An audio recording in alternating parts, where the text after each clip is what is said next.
live streaming. It's something that's become unbelievably important in recent weeks as we're facing the unprecedented COVID-19 crisis. Many churches, when this crisis came about, were left wondering, how are we going to get our churches onto the internet? How are we going to share our worship? How are we going to come together in this time? We don't have any of the technology. We don't know how to use the technology. We don't have a staff member that deals with media and tech. We don't know what to do.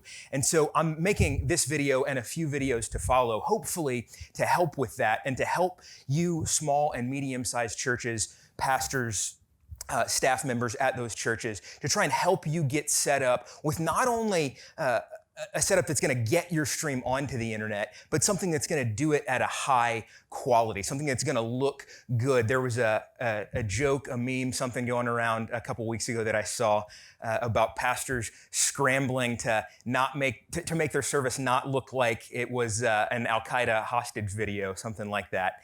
And it's true. I've seen a lot of church live streams come up in my news feeds on social media, and some of them do look really bad. But that's because so many of our churches and pastors are not experts in this field and don't know how to get something good out there. And so, like I said, this video is hopefully going to help with that. So what I'm going to do is I'm going to walk you through the basics of what do you need? What do you need to have in order to get started streaming? Some of it you'll find you actually probably already have. I don't think there needs to be a massive investment on the front end to get set up for this. Some of it you'll probably have to go out and buy. Much of it is free, or you can come up with solutions. But I'm going to walk you through the things that you've got to have. And then I'm going to show you just briefly how I have some things set up. Okay, so let's start with camera. Obviously, you've got to have something to get your video to your computer and to the internet so that your people can see it. So the first thing you're going to need is going to be a camera. I have here a Sony a6500 and a Sony a6000, both good cameras. Both have everything that we need in order to be able to stream from them. There's a number of other cameras in Sony's lineup that work great. There's some newer ones that have come out since these that, again, are excellent. There's also good options from other camera manufacturers. There's Panasonic, there's Fuji. A couple of things that are important to consider, though. I would recommend you stay away from Canon and Nikon cameras for this purpose. And the reason why is that those cameras tend to not have, except for the really expensive models, they don't have what's called a clean HDMI output. So you need to make sure whatever camera you get, that it has the ability to send out over HDMI the signal from the camera into your computer, but you need to make sure that it doesn't send over that HDMI cable.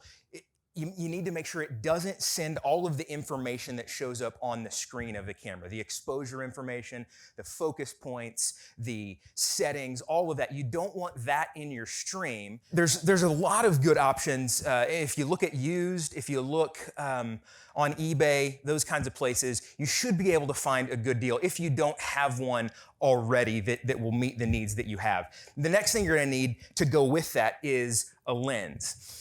Lens selection can be difficult if you're not a camera or photography or videography person, but there's really just a few basic things to consider.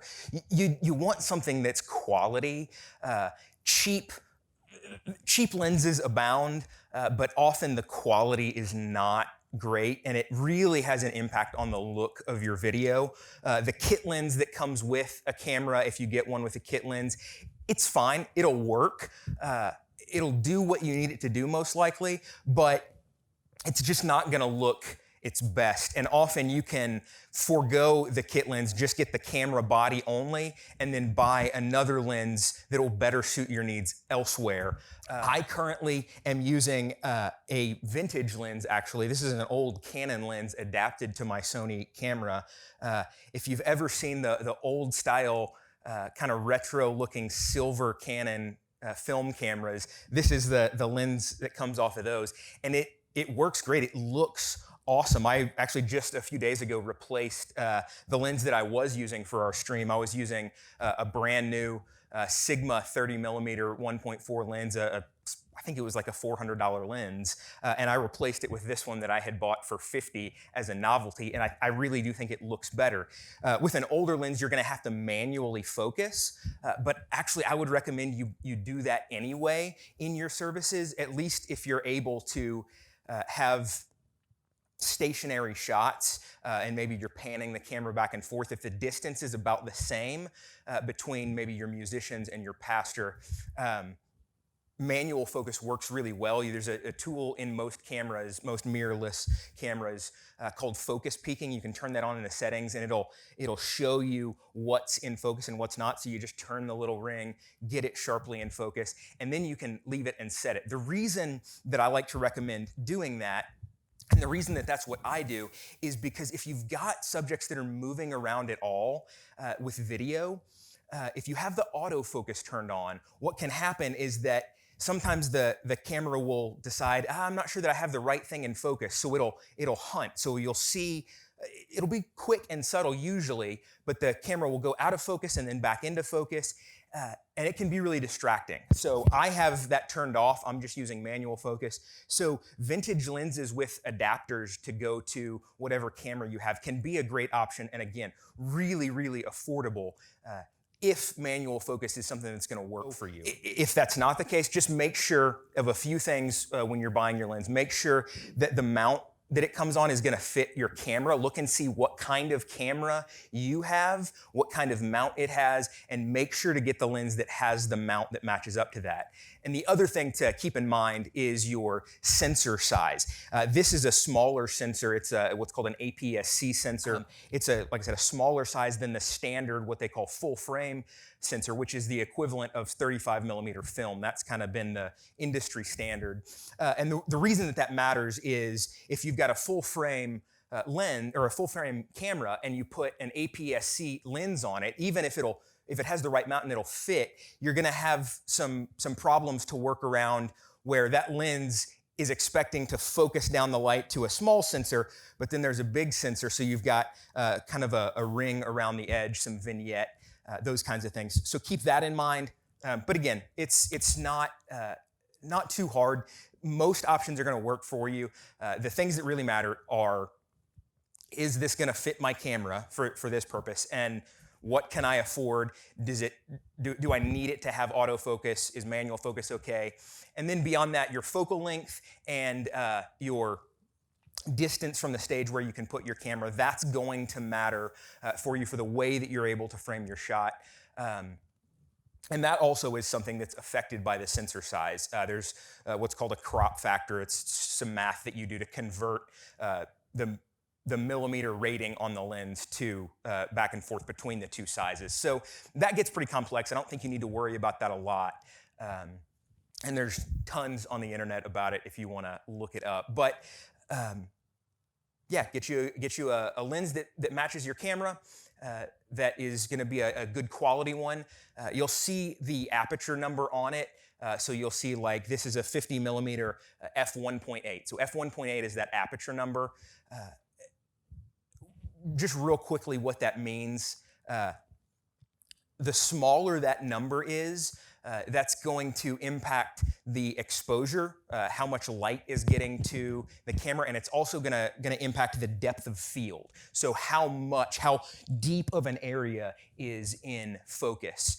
A lot of people really like to have the background blurred out, and other people would really prefer to have a large area sharply in focus. A lower number on your aperture is going to give you a narrower depth of field. So keep that in mind as you're setting things up, as you're shopping for a lens.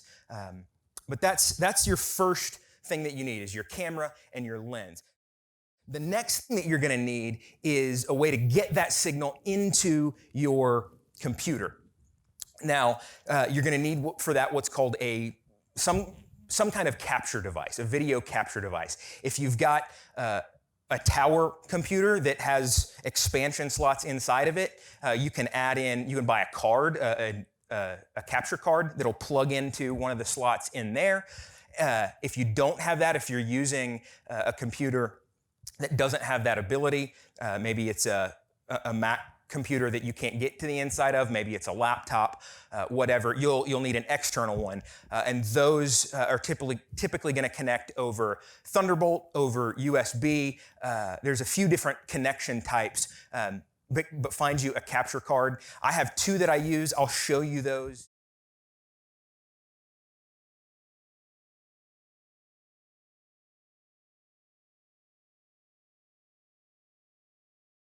One more thing you're going to need for your camera, if at all possible, is a power adapter. So this one that I've got right here is a dummy battery with, start that over too. Is that little clip.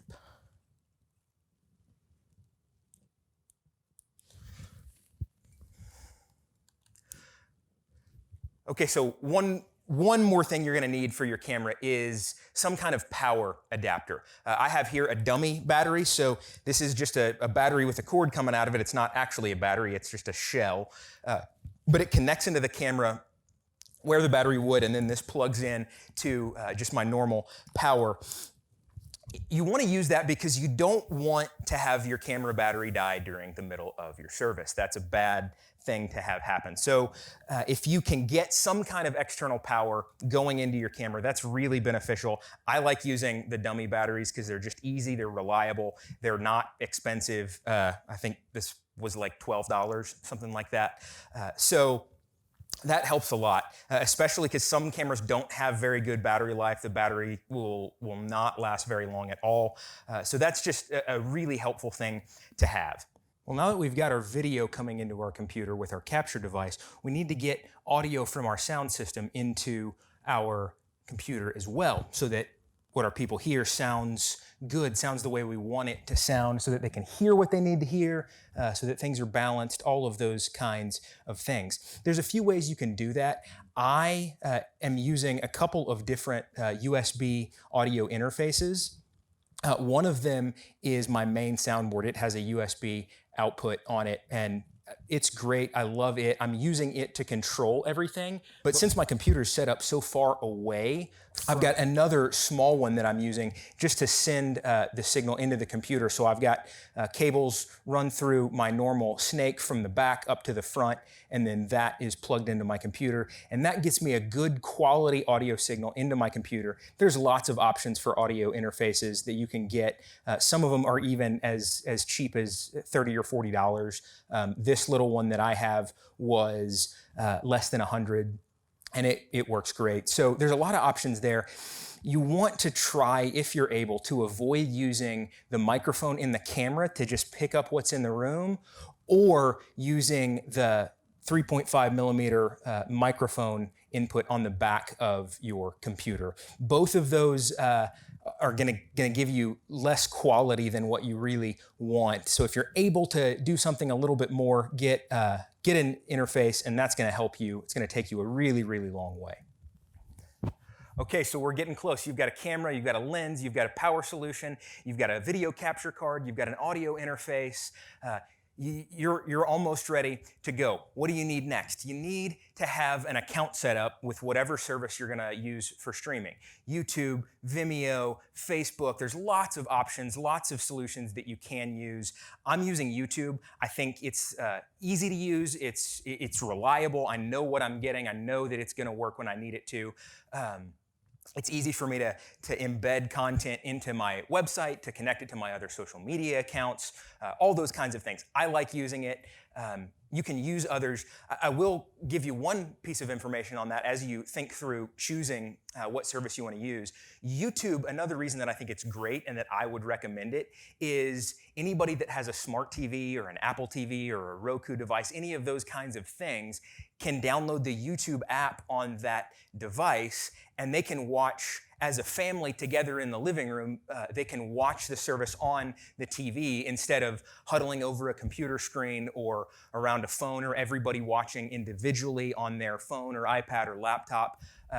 That's not the case with some of those other services. There's not the ability to download an app and let everybody watch it together. So decide what service you're going to use, and then get an account set up, get ready to live stream from there, and then we'll get to the next step, and that next step is internet. Internet is a big deal. If you don't have a good internet connection, your stream is going to be very, very problematic. It'll cut in and out. It'll be low quality. People won't be able to reliably connect to it, all kinds of problems. So the first thing that you want to do is make sure you have a hardwired connection. Don't rely on Wi-Fi. Wi-Fi is great. I use it for all kinds of things in my life, but for this, I just don't trust it. You might see behind me this long piece of Ethernet cable coming from upstairs back there. That's my hardwired connection to the computer I've got set up right next to me for my live stream, because it's very, very important. And then right along with that, what is your internet speed? If your internet speed is only 5 meg on the upload, you're probably going to struggle. Technically, it can do it, but it's really, really a stretch, especially because those advertised speeds are maximums. They're not guaranteed speeds. So if you're paying for 5 on the up, it's possible you might only be getting 2 or 3, which is probably not enough to send your stream out. So if you've got to call your internet provider and make an upgrade to your internet speed, make sure to do that, at least for this season while we're forced to do church online. It's very, very important. I'm using 20 up is what I'm currently using, and I haven't had any problems with that speed. You probably don't need quite that much, honestly. 10 is probably enough, but the packages available from my service provider made it pretty clear that the 20 package was the way to go. The 10, anyway, we don't need to continue on that. Get internet that's fast enough and get it hardwired to your computer, which, speaking of computer, that's the next thing that you're going to need. So for your computer, there's a few things to consider. To encode video, the main thing that you need is a processor with a high core count and a high thread count. So normally when you think of the speed of computers, unless you're a computer person, you probably think of what's the processor speed? Is it a 3 gigahertz processor? Is it a 4 gigahertz processor? Is it a 2 gigahertz processor? Well, in reality, that number doesn't make much of an impact on your computer's ability to encode video efficiently. What makes a big difference is the number of cores that processor has and the number of threads that those cores have.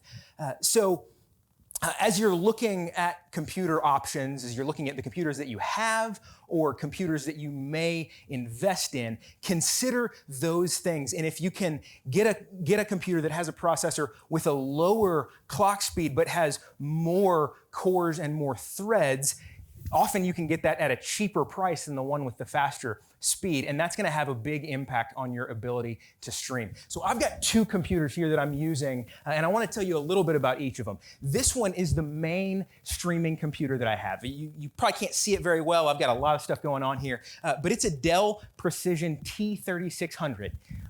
Why do I even bother telling you that? Well, this is an old, several-year-old workstation computer that was business surplus that I bought on eBay for a great price, just a couple $100.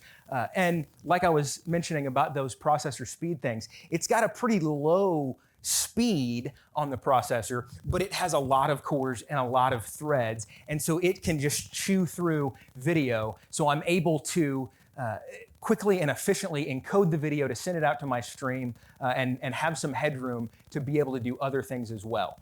The other computer that I have here is this little Mac Mini. This was my primary streaming computer before I got this one 6 months ago or something like that. Now, the Mac Mini, if you're a Mac person, you are probably thinking, why on earth was he using a Mac Mini to stream? That computer doesn't have the ability for that. Well, it's what I had, and it's what I had available to me. And honestly, it did okay, but it really did have a hard time, especially when things got warm. This computer, I mean, I'm not doing anything with it right now, and it is hot to the touch. And what happens when a Mac computer gets hot is that it slows down. So I had a lot of problems with my video encoding when the computer would get hot. So the last thing that you're definitely going to need is some software to control everything, to get your video, your audio put together and sent out to the internet, to your streaming service, be it YouTube, Facebook, whatever else.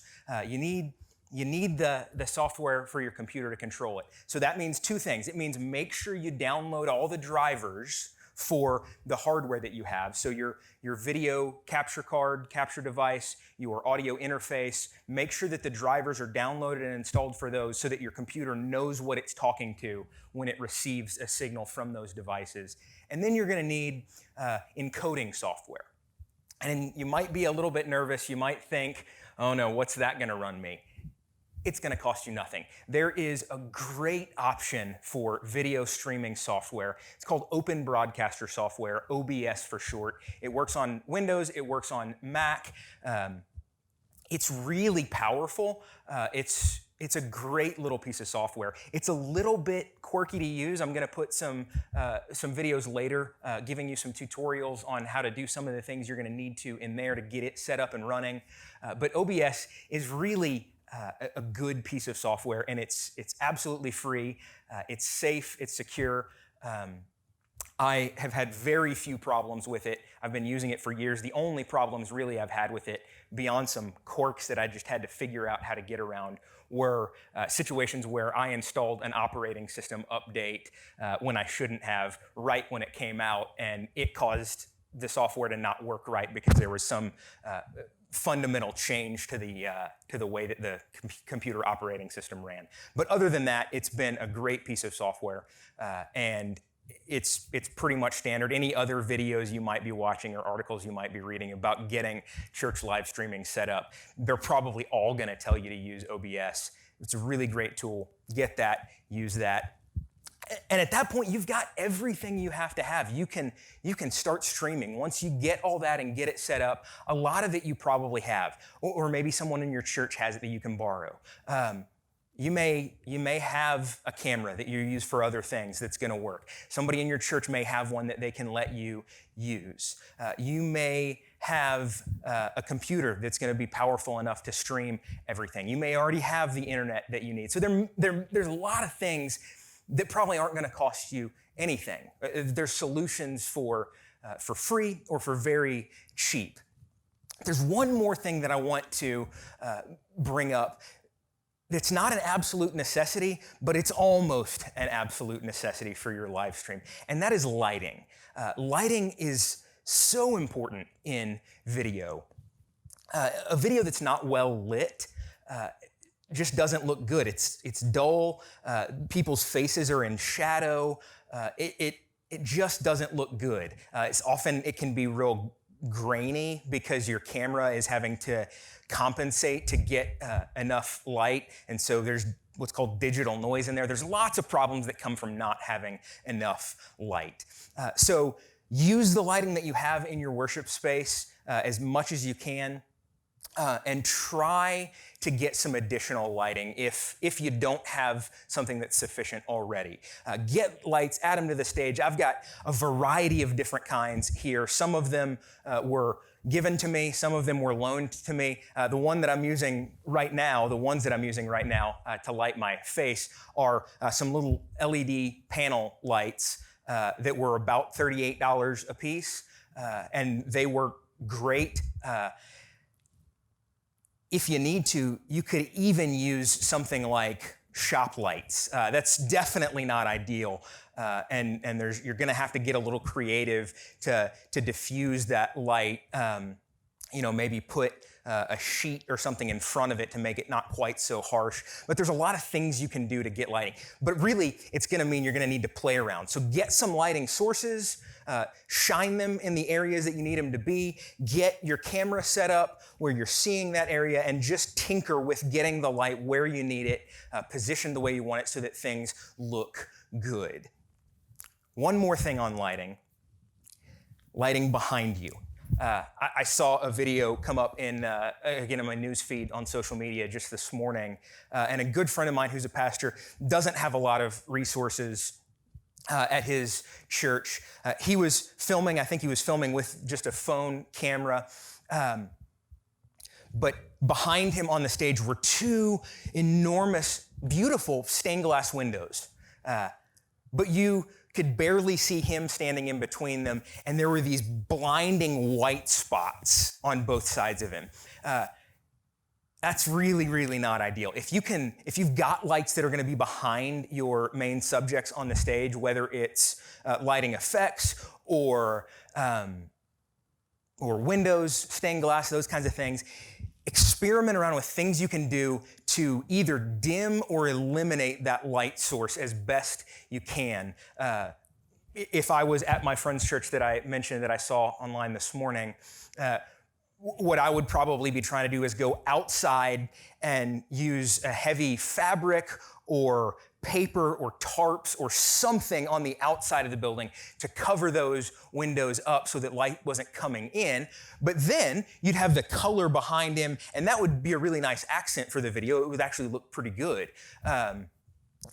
And it would definitely look better than either the white stripes or if you tried to cover them up on the inside. So think about that. Whatever you can do to eliminate light that's behind you is going to really help your video, your live stream look a lot better. So I hope this video is helpful for you. I'm going to continue to make some videos to hopefully help with this situation where we're forced to stream online and other church tech things. I really have a desire to help churches and pastors of smaller churches be able to do things well. I want us to be able to put out excellent material for our people, something that's going to be engaging. I want to eliminate distractions, and I want to help you to do the same. So stay tuned. If you enjoyed this video, let me know. Give it a like, give it a thumbs up, whatever. Leave me a comment. I'd really appreciate that. Thank you so much for watching. Stay tuned for more.